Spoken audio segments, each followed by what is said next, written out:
The Great Hall of the Concorded Central Station gleamed with metals unknown to Earth science. Commander Thomas Reed tried not to stare at the ceiling that seemed to shift colors like a living thing. Next to him, Ambassador Anna Wilson stood tall, her back straight despite the 30-hour journey from Earth. They were the first humans to step foot in this place, and they felt the weight of that honor.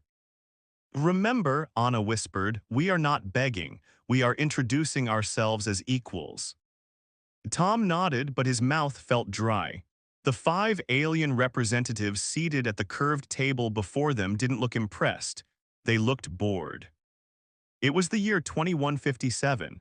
Humanity had achieved faster-than-light travel just 15 years ago. The discovery of the gravity fold drive had changed everything. Earth united as never before, pooling resources to build the first exploration ships. They had visited 12 star systems before encountering the beacon that summoned the Concorded scout ship. Learning they were not alone in the universe had been shocking enough. Learning that dozens of alien races had formed a massive alliance thousands of years ago was humbling. But the real surprise came when the Concorded agreed to this meeting. Tom and Anna had prepared for months, gathering Earth's greatest achievements to present to the galactic community. High Commander Vex, the apparent leader of the group, raised a three-fingered hand.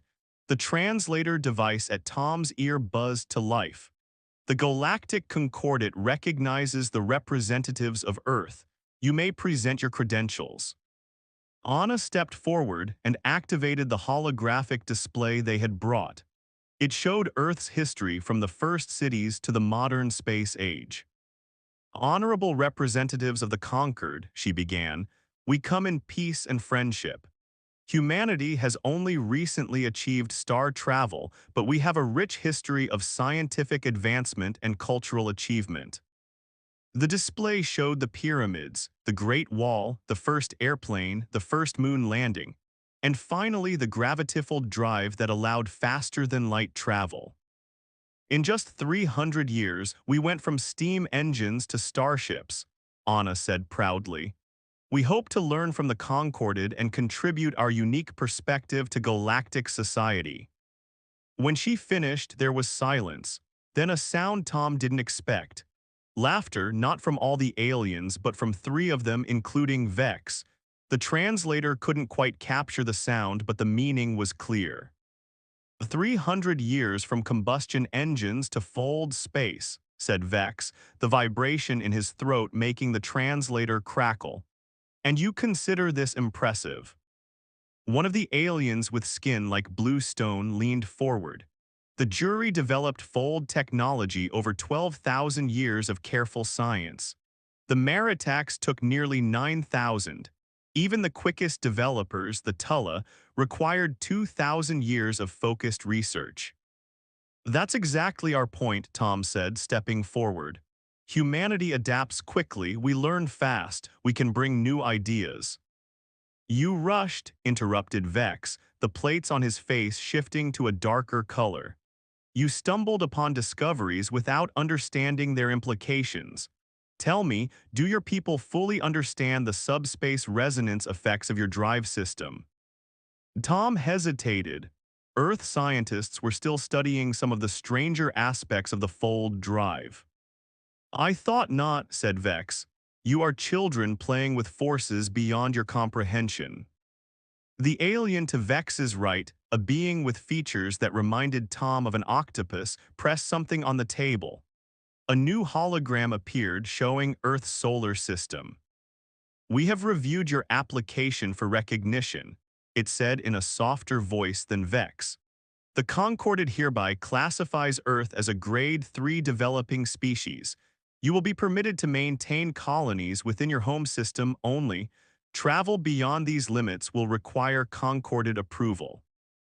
"That's not what we came here to discuss," Anna said, her diplomatic training evident in how she kept her voice steady. "We came to establish relations as equals." Vex made a dismissive gesture. "Equality must be earned. Your species has existed for a mere blink compared to the youngest Concorded member. Your technology is functional but crude." Your understanding of universal principles is rudimentary at best. We learned faster than any species in your records, Tom said, feeling heat rise in his face. Doesn't that count for something? It counts as concerning, said the blue-skinned alien. Species that advance too quickly often destroy themselves or others. The restrictions are as much for your protection as ours. Anna tried again. We have brought examples of our art, literature, philosophy. Yes, yes, Vex said, waving his hand. Cultural achievements are noted but irrelevant to your classification. The Concorded evaluates species based on technological development, stability, and cosmic understanding. The smallest alien who had remained silent until now touched a glowing pad. Your ship designs particularly interest us. They appear unconventional. Tom felt a small spark of hope. Our engineers took some unique approaches to solve. They are inefficient, the small alien interrupted. Your power utilization is wasteful. Your navigation systems are imprecise. Even your life support relies on mechanical redundancies rather than proper field stabilization. The hope died in Tom's chest. The meeting continued for another hour, but it was clear from the start, humanity had been judged and found wanting. The Concordant would place monitoring stations at the edge of the solar system to ensure humans stayed where they belonged. They would be permitted to apply for reclassification in 50 years. As they walked back to their ship, Anna was silent, her face a mask of diplomatic neutrality. Only when they were alone in the airlock did she speak. "They think we're children," she said. Tom nodded, looking out the viewport at the massive Concorded station. It dwarfed their ship like a mountain next to an ant. "Did you notice something?" he asked. "Their technology, it's all based on the same principles, different applications, but the same foundations." "I noticed," Anna said. "No real innovation, just refinements of ancient designs." Tom looked at her. "They've been doing things the same way for thousands of years." A small smile formed on Anna's lips. "And they just told the most adaptable species in known space that they're not good enough." "What do we do now?" Tom asked as their ship detached from the station. Anna's smile grew wider. "We go home, we tell Earth what happened, and then we show them what primitive humans can really do." The ship's engines hummed to life, carrying the two humans back toward Earth. Behind them, the mighty Concorded continued its ancient routines, unaware that they had just created their greatest challenge in 10,000 years. In the vastness of space, no one noticed the small Earth vessel disappear into fold space or the determined expressions of its crew.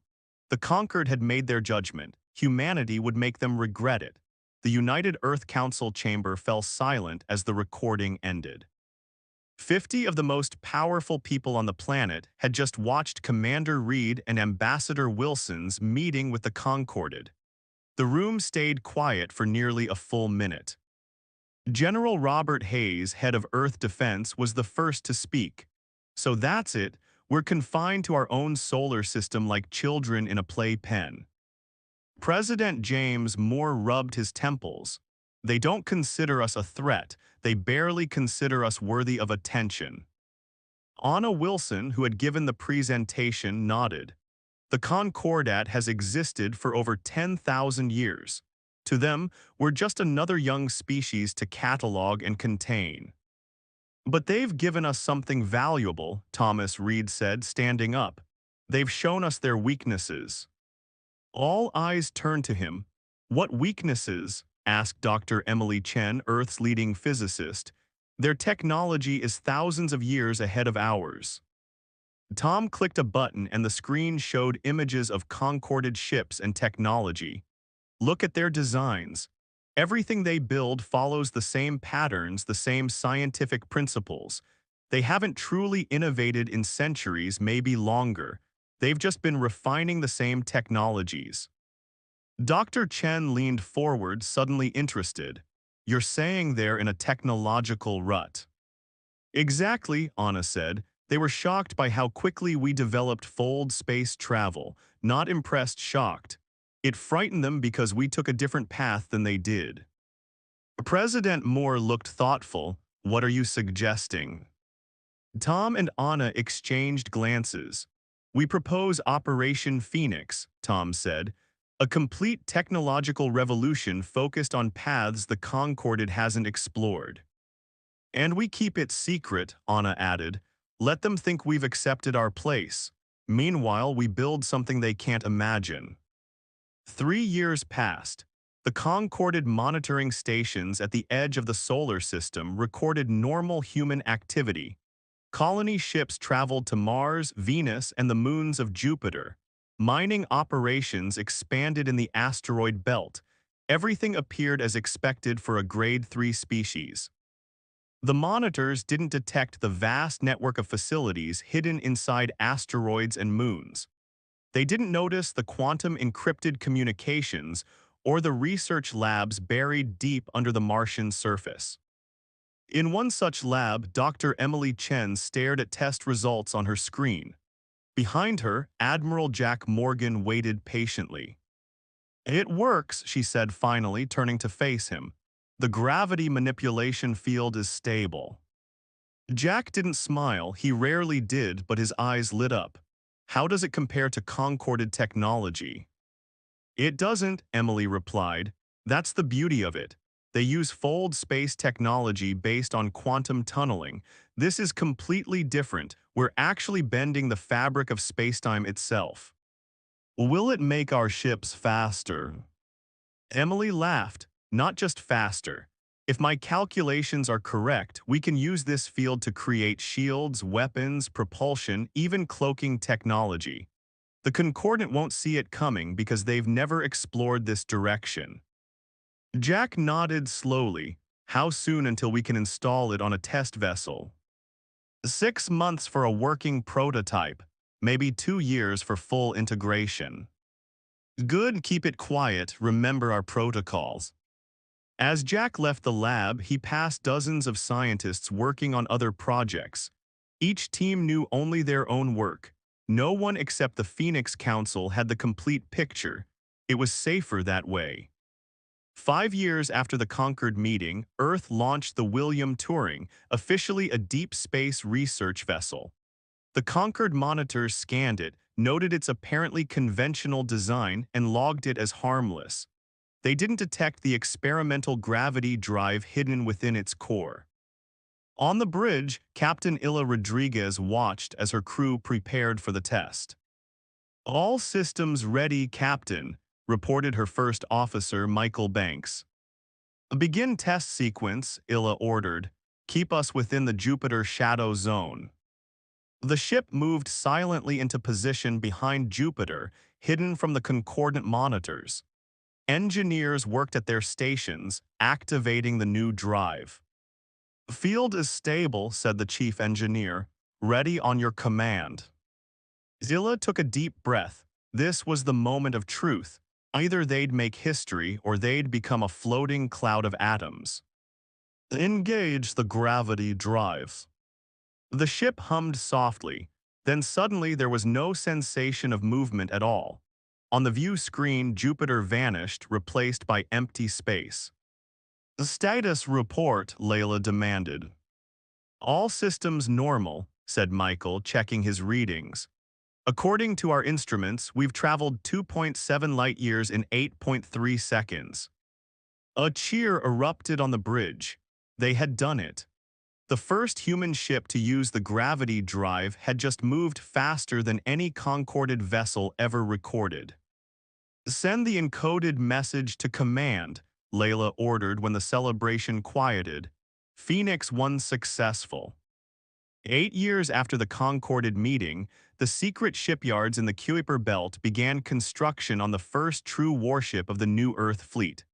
Unlike the test vessels, this would be a full military craft designed for one purpose: to demonstrate Earth's true potential. In the main design center, Admiral Morgan met with the chief architect, Dr. Marcus Wells. "We're calling it the Dreadnought class," Marcus explained, showing Jack the holographic design. "It incorporates everything we've developed: Gravity drives, phase shields, force projection weapons, and adaptive hull materials. Jack studied the massive ship design. It was unlike anything humans had built before or anything the Concorded had ever seen. "How many can we build without detection?" he asked. "7," Marcus replied. "We've got resource extraction and manufacturing all happening in Concorded blind spots. If we're careful, we can have all 7 completed within 5 years." Jack nodded and the crews. "Training already, we're using the simulator facilities on Titan. The Concordat thinks it's a mining operation." The Admiral allowed himself a small smile. 10 years ago, they laughed at us. In 5 more years, they won't be laughing. In her office on Mars, Ambassador Anna Wilson read the latest Concorded intelligence report. The monitoring stations continue to classify Earth as a compliant Grade 3 civilization. Tom Reed, now General of the United Earth Forces, stood by the window looking out at the Martian landscape. 13 years, he said quietly. 13 years of playing weak and primitive. Anna set down the report. "The Phoenix fleet is almost ready. The question is, when do we reveal ourselves?" "When we have to," Tom replied. "We're not looking for a fight. But we'll be ready if one comes." "Yes," Tom agreed, watching the red dust swirl across the Martian surface. "We'll be ready." Outside the windows of human settlements throughout the solar system, men and women went about their daily lives. Few knew what was happening in the hidden facilities and secret shipyards. Few knew that Earth was preparing for a day when the galaxy would have to recognize humanity's true worth. The Concorded had made a critical mistake. They had given humanity time to prepare, and they had underestimated human ingenuity. Both errors would soon come back to haunt them. Alarms blared throughout the Concorded outpost Gamma 12. Commander Telk rushed to the command center, his 4 legs carrying him faster than any human could run. "Report," he ordered as he entered. "The Scarran attack ships, sir," said his second in command. 3 heavy cruisers just emerged from Fold space. They're targeting the outer colonies. Telk watched the tactical display with growing concern. This was the 4th Scarran attack in 2 months.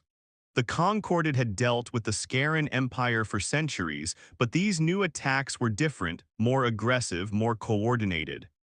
"Alert Central Command," Telk ordered. "Request reinforcements." The message was sent, but Telk already knew what the response would be. The Concord was pulling back, protecting its core systems.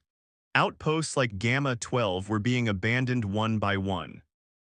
He looked at the nearby star systems on the display. One caught his eye: Sol, home to that primitive species they'd classified years ago. The humans would be defenseless if the Scarrans pushed in that direction. Telk sighed, not his problem. The humans would have to fend for themselves. Admiral Jack Morgan stood in the command center of Mars Base 1, studying the reports from the edge of the solar system. "The fighting is getting closer," noted General Thomas Reed, who had just arrived from Earth.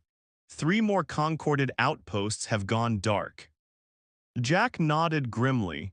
"The Concordant is retreating. They're abandoning the outer systems to save themselves."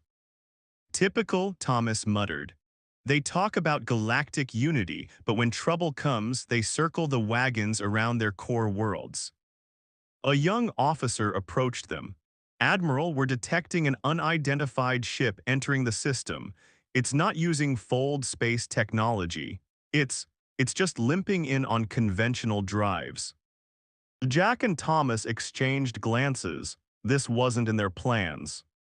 "Bring up visual," Jack ordered. The main screen showed a badly damaged ship unlike any they had seen before. It was clearly not Concorded design. The flowing organic curves suggested a different species entirely.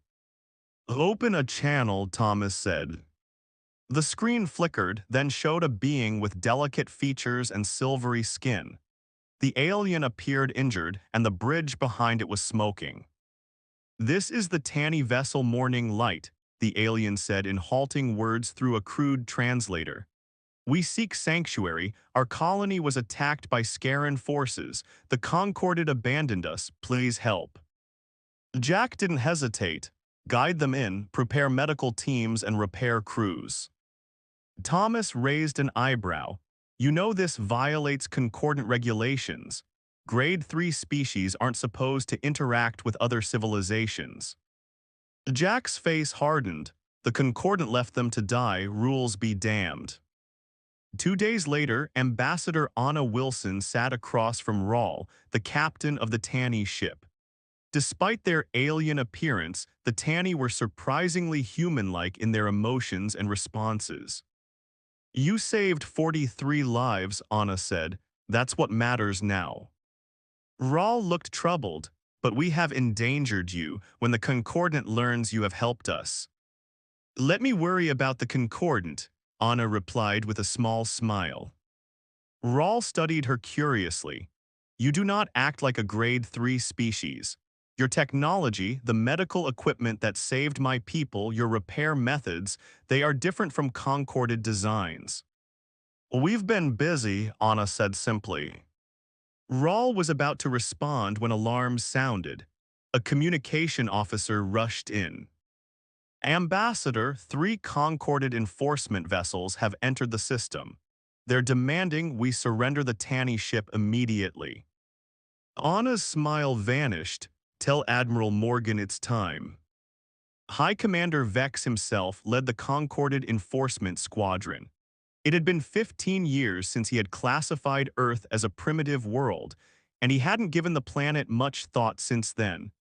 Now he was irritated at having to divert precious resources during a crisis to deal with a minor regulation infraction. "Open a channel to Earth," he ordered. Instead of the expected humble human face, his screen showed Admiral Jack Morgan in a crisp military uniform. "This is Admiral Morgan of the United Earth Forces. State your business."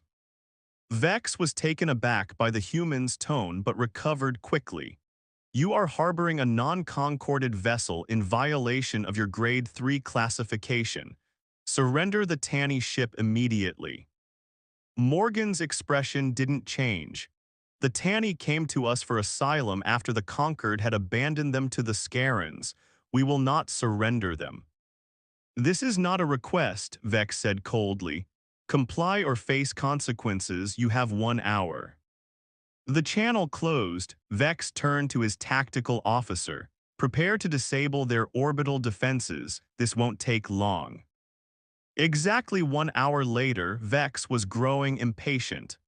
"No response from the humans," his communications officer reported. "Very well," Vex said. "Move the squadron into position. Target their orbital platforms only, minimal casualties." The 3 concorded ships began to advance toward Earth. Suddenly, the tactical display lit up with warnings. "Sir," the tactical officer called out, his voice rising. "Something is emerging from behind Earth's moon." A ship appeared on their screens. A human ship, but unlike any they had seen before. It was massive, easily twice the size of Vex's command vessel, with a sleek design that shared no characteristics with concorded construction principles. "Impossible," Vex whispered. The human vessel accelerated toward them at astonishing speed, moving faster than concorded sensors could properly track. "Concorded Squadron," came Admiral Morgan's voice. "This is the EDS Defiance. You are ordered to withdraw from Earth space immediately." Vex found his voice. "You dare threaten conquered enforcement vessels. Your primitive weapons cannot." His words died as the Defiance fired. Not energy weapons or missiles, but something else, a wave of distorted space that washed over one of his escort ships. The concorded vessel suddenly stopped, frozen in space as though caught in amber. "What was that?" Vex demanded. "Localized gravity field," his science officer replied, voice shaking. "They've weaponized gravity itself." Concorded vessels, Morgan's voice came again, calm and measured. That was a warning shot. Your engines will restart in approximately 10 minutes. I suggest you use that time to reconsider your position. The Tanni are under our protection now. Vex stared at the human ship in disbelief. This was impossible. Humans were a grade 3 species. They couldn't have this technology. They couldn't have built this ship. But the evidence was right in front of him. High Commander, his first officer said quietly, "We should withdraw. We don't know what else that ship can do." For the first time in his long career, Vex retreated without a fight. As his remaining ships turned away from Earth, he kept his eyes on the human vessel. The Defiance, an appropriate name, he thought bitterly. Back on Earth, Rahl watched the confrontation from the command center alongside Thomas Reed. "You could have destroyed them," Rahl said in wonder. Thomas shook his head. "That's not our goal, we just wanted to send a message." "But how did you develop such technology without the Concorded knowing?" Thomas smiled. "Sometimes being underestimated is the greatest advantage of all." Rahl looked thoughtful. "The Scarans are pushing toward your sector of space. More refugees will come." "Let them come," Thomas said, "and let the Concorded watch what happens when the Primitives decide to show what they can really do." Concorded Central Council Chamber hadn't seen an emergency meeting of this scale in over 300 years. Representatives from all 27 member species gathered as reports from the outer systems grew increasingly dire. High Commander Vex stood before them, trying to maintain his dignity despite the circumstances. "The Scaran advance continues," he reported. "We have lost contact with 16 outposts and 4 colony worlds. Our defense fleets are regrouping around Riel Prime to make a stand." "And what of the human vessel?" asked Counselor Zath, the eldest of the Maritax delegation. "The reports from your encounter are disturbing." Vex's face plates darkened with embarrassment. "The human ship demonstrated technology we didn't know they possessed. They appear to have developed gravity manipulation weapons." Murmurs filled the chamber. Such technology shouldn't be possible for a species at Earth's development level. "How did they advance so quickly?" demanded another counselor. "We don't know," Vex admitted. "Our monitoring stations detected no unusual activity within their system for the past 15 years. "Then you weren't looking closely enough," Zath said coldly. "While we face the greatest threat to the Concorded in millennia, we now have an unknown factor in the humans. Your failure to properly assess them may cost us dearly."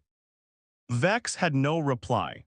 For the first time in his career, he faced the possibility that he had made a grave mistake. Admiral Jack Morgan stood on the bridge of the EDS Defiance, looking at the tactical display. 6 more refugee ships had arrived in Earth space in the past week, all species abandoned by the retreating conquered forces. "The Scarans will reach Riel Prime in 3 days, reported Captain Daniel Foster, commanding officer of the Defiance. "According to our intelligence, the Concorded is gathering their remaining fleets there for a last stand." Jack nodded. "If Riel falls, there's nothing between the Scarans and Earth except empty space." General Thomas Reed, who had come aboard from Earth, studied the display. "We could evacuate the refugees deeper into our system." "And then what?" Jack asked. "Hide behind Jupiter and hope the Scarans don't find us." "No, the time for hiding is over." He pressed a button on the console. "This is Admiral Morgan to all Phoenix vessels. Activation Order Alpha 1. I repeat, Alpha 1, this is not a drill." Thomas looked at him in surprise. "You're deploying the entire fleet we were saving them for." "For a moment like this," Jack finished. "If the Conquered falls at Riel Prime, the whole galaxy changes. We need to show our hand now." Throughout the solar system, hidden facilities sprang to life. 6 massive ships, each as large as the Defiance, emerged from their secret berths. Crews that had trained for years in simulators finally took their real posts. On Mars, Ambassador Anna Wilson received the activation notice and immediately called an emergency meeting with the refugee representatives. The time has come, she told them. Earth is going to war. The battle at Riel Prime was already lost when the Concorded commanders received the message. Unknown fleet approaching from Vector 227, reported a sensor officer on the Concorded flagship. High Commander Vex, who had taken personal command of the defense fleet, looked up sharply. Scaran reinforcements. No, sir, they appear to be Earth ships. What? Vex rushed to the tactical display. Sure enough, 7 massive vessels were approaching at impossible speed, far faster than any fold space drive should allow. The largest ship transmitted on all frequencies. Concorded Defense Fleet, this is Admiral Jack Morgan of the Earth Defense Forces. We're here to assist. Hold your position. Vex stared at the screen in disbelief. The humans are helping us. Before he could respond, the Earth ships accelerated past the Concorded fleet toward the advancing Scaran armada. The Scarans had brought over 30 ships, a force that had been steadily pushing back the Concorded for months. They're outnumbered, Vex's tactical officer said. Even with their advanced technology, they can't possibly. His words died as the Earth dreadnoughts opened fire. Unlike conventional battles with energy beams and explosive projectiles, this was something entirely new. The human ships projected fields of distorted space that enveloped Scaran vessels. Some Scaran ships were crushed as gravity around them intensified 1,000-fold. Others were torn apart as gravity waves pulled them in different directions. The lead human ship, the Defiance, fired what appeared to be missiles, but instead of exploding, they created spheres of absolute darkness. Micro-singularities, whispered the Concorded science officer in awe. They're creating controlled black holes as weapons. The battle that should have lasted days was over in hours.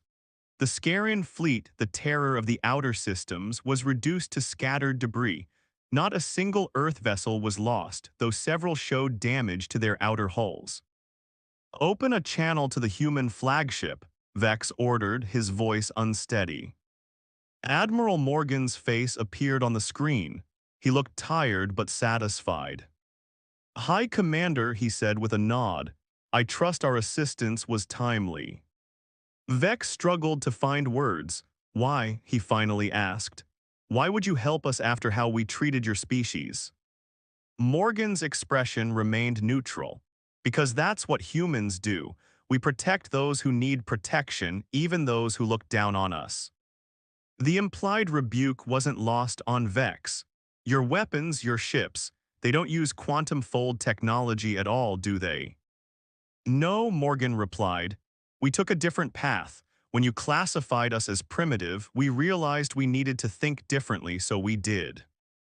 Vex's face plates shifted in what humans might recognize as shame. We misjudged your species. Ah, yes, Morgan agreed simply, you did. After the battle, representatives from the Concordate were invited aboard the Defiance. They walked through the massive ship in stunned silence, seeing technology that defied their understanding.